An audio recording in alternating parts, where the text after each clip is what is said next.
नमस्कार साथीहरु, मेरो नाम मसुम जोशी हो। म sauryaphotostudio च्यानलबाट बोल्दैछु। मेरो स्टुडियोको नाम पनि sauryaphotostudio नै हो। विगत लामो समयदेखि फोटोग्राफीमा आबद्ध छु। आजको टपिक छ फोटोलाई एडिटिङ गर्ने, फिनिशिङ गर्ने कसरी भन्ने।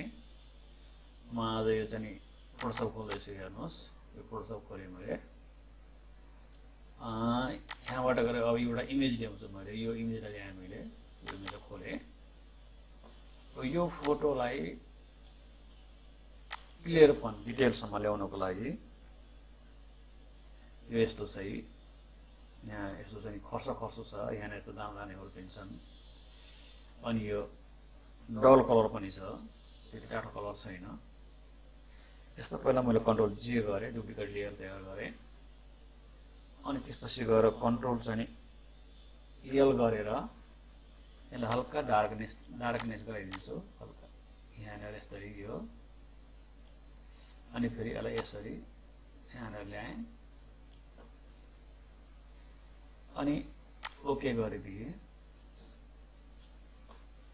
त्यसपछि गएर म चाहिँ इमेजमा गएर एड्समा गएर सिलेक्टिभ कलरमा गएर यसलाई नेचुरल कलर दिन्छु। नेचुरल कलर भनेपछि भयो हल्का किसिमको चाहिँ यसलाई हल्का अब कन्ट्रोल एम गरेर मैले हल्का लाइट गराउँछु।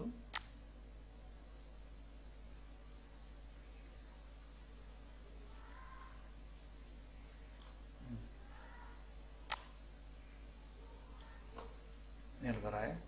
यसलाई हल्का यसलाई ब्लूमा हल्का त येलोपन कम गराउँछ। अब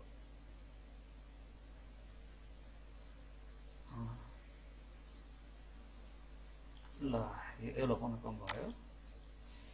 अब यो मानेमा पहिला चाहिँ यस्तो थियो, यदि डल थियो, अब यति टाढो भइदियो। अब यस्तो अलिकता रेड पनि दिन्छु। रेड पनि यहीँबाटै दिन्छु, सिलेक्टिभ कलरबाटै दिन्छु। यो रेड छ, छँदैछ। यसलाई अलिकता हल्का रेड दिए। पहिला यो यस्तो थियो, अब यस्तो भयो। अब यसलाई मैले चाहिँ कन्ट्रोल जे गरेर दुईटा लेयर लिएँ। दुईटा लेयरमा यो माथिल्लो लेयरलाई बन्द गरेर यसलाई सिलेक्ट गरेर मैले फिल्टरमा गएर ब्लरमा गएर कुसम ब्लरमा गएर यतिकैमा मैले यो नदिए। ठिकै छ। फेरि यसलाई खोलेँ, यसलाई गरेँ। अनि फेरि यहाँ फिल्टरमा गएर अनि अदरमा गएर हाई पासमा गएँ। हाई पासमा अलिकता यतिकै ठिक छ। ओके गरिदिएँ। यहाँ भिभेट लाइटमा गएँ। यहाँबाट भिभेट लाइट यहाँ गएँ, यो भयो। त्यसपछि गएर चाहिँ यसलाई सिलेक्ट गरेँ। लेयर मास्कमा गएर कन्ट्रोल आईले सिलेक्ट गरेँ। अब यसलाई फिनिसिङ गर्न मिल्छ मजासँग। फिनिसिङ गर्दैछु म। अब फिनिसिङ ब्रुसमा गएर 50 देखि 70% बिचमा चाहिँ राख्नुहोस्। यो क्यापेसिटीलाई फ्लोलाई केही गर्नु पर्दैन। अनि यसलाई पनि ब्रुसको साइज पनि टक्क मिलाउने। ठिकै छ, ब्रुसको साइज ठिकै छ। अनि यहाँनिर चाहिँ अब यसलाई फिनिसिङ भने यही नै हो। यो दागहरू सबै हटाउने गर्छ काम मैले। यसरी दागहरू हटाइ अलिक ठुलो बनाउँछु।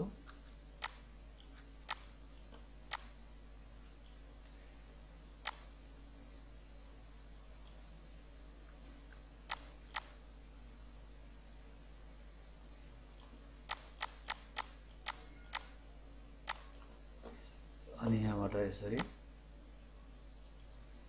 हल्का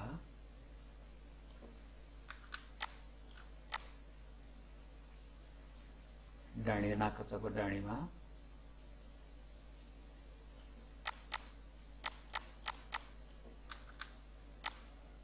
अनि यहाँ यतातिर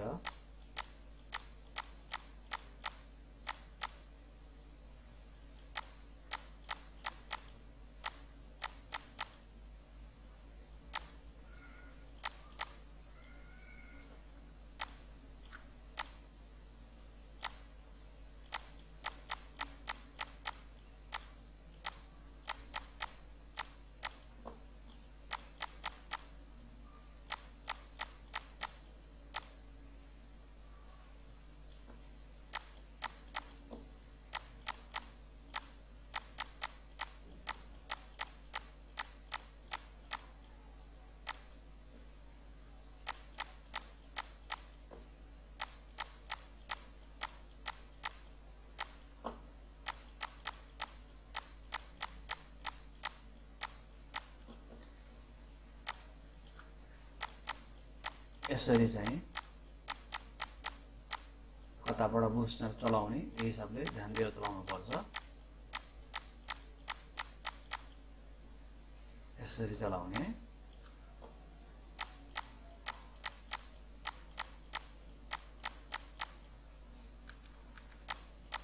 ठुलो ठाउँमा ब्रस ठुलो गर्दा पनि केही फरक पर्दैन, छिटो छिटो हुन्छ कामहरू।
ल हेर्नुस्,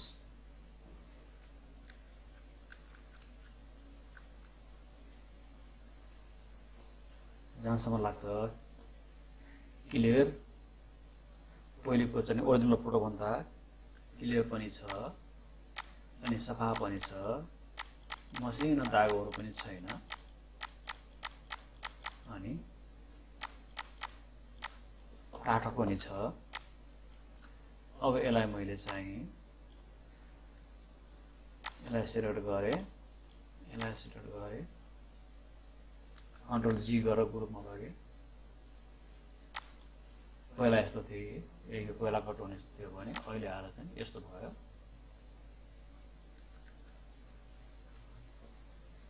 अब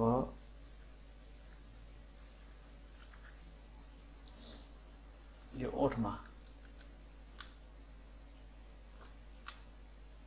अलिकति कलर दिन्छु मैले। यसमा लगाउनको लागि मैले यहाँबाट यसमा हैन, यसमा गएर सल्टी कलरमा गएर रातो कलर लिएँ, ओके गरिदिएँ। यसलाई लिएर कन्ट्रोल कलरमा लिएँ,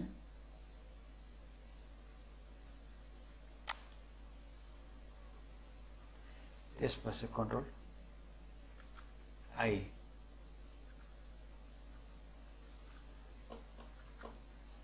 अब यो चाहिँ यसलाई हल्का मैले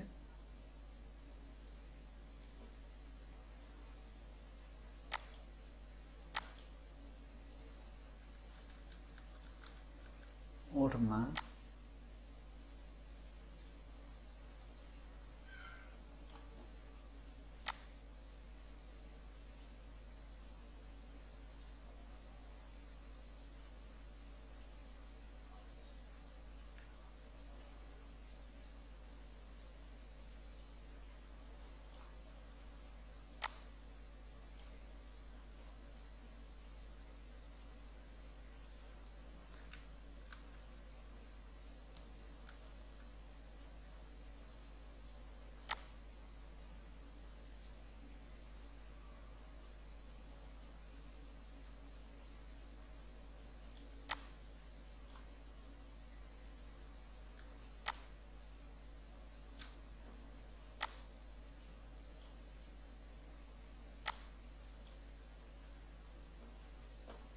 यसलाई चाहिँ कालोले बाहिर चाहिँ बगेकोलाई सफा गर्न मिल्छ।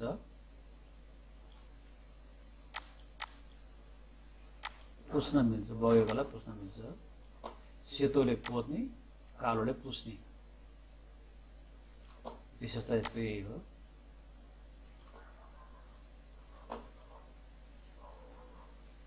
लेयर मास्कमा लगेपछि सजिलो हुन्छ।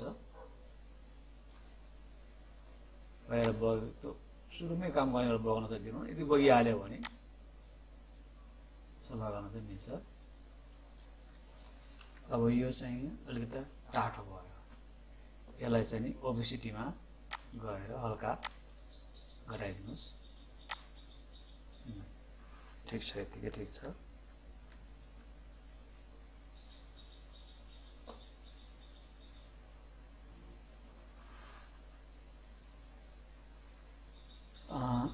फेरि यसलाई ग्रुप गर्छु।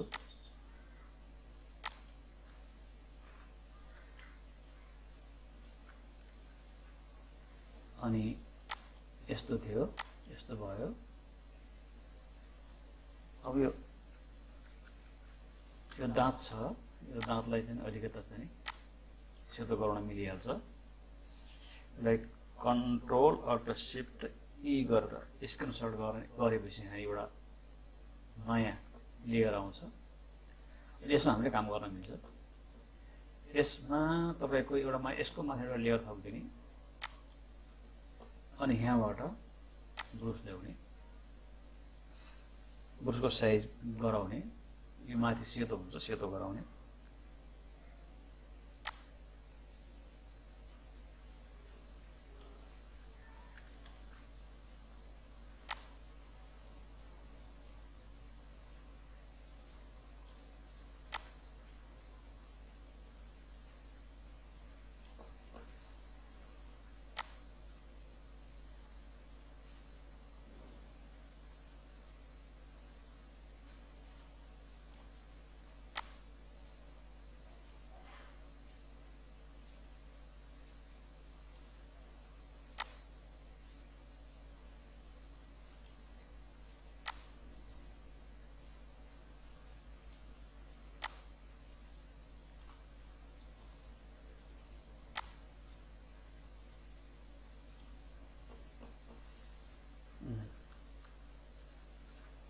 यसलाई अब ओबेसिटी फेरि घटाउने, हल्का मिलाउने हिसाबले।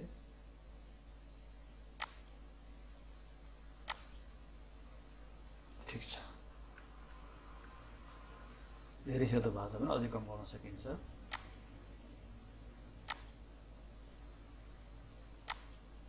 ठिक छ, यति भए ठिक छ।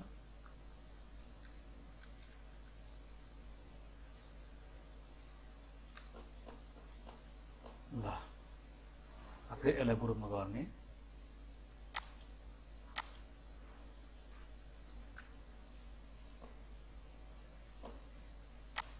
पहिला यस्तो थियो, अब यस्तो भयो। यस्तो थियो र यो कपालमा भयो, यताउता भयो, यी सबै चिजहरुमा निखार आएको छ। अनि यसलाई प्रिन्ट गर्दा पनि राम्रै हुन्छ। ल आज यतिकै भयो, अर्को टपिकमा फेरि भेटौँला। मन पर्यो लाइक सब्स्क्राइब गरिदिनु होला मन परेपछि। यति भन्दै नमस्कार।